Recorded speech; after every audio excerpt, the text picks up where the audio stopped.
planned them long ago and now you have accomplished them.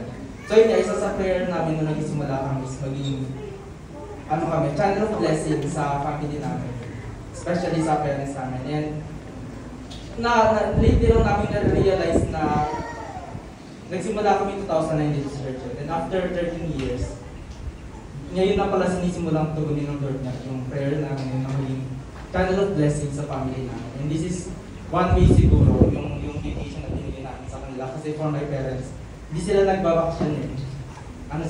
Laki sila sa hirap talaga. Kung may pagkakataong magtatrabaho sila. Kahit nga, nagtatrabaho sila ng 7 days a week talaga. Wala silang talaga. So ayun, isang magandang bagay yun. And salamat sa katutunan ng Lord sa prayer namin na makasama sila sa mga ganitong pagkakataon na ibigay sa amin.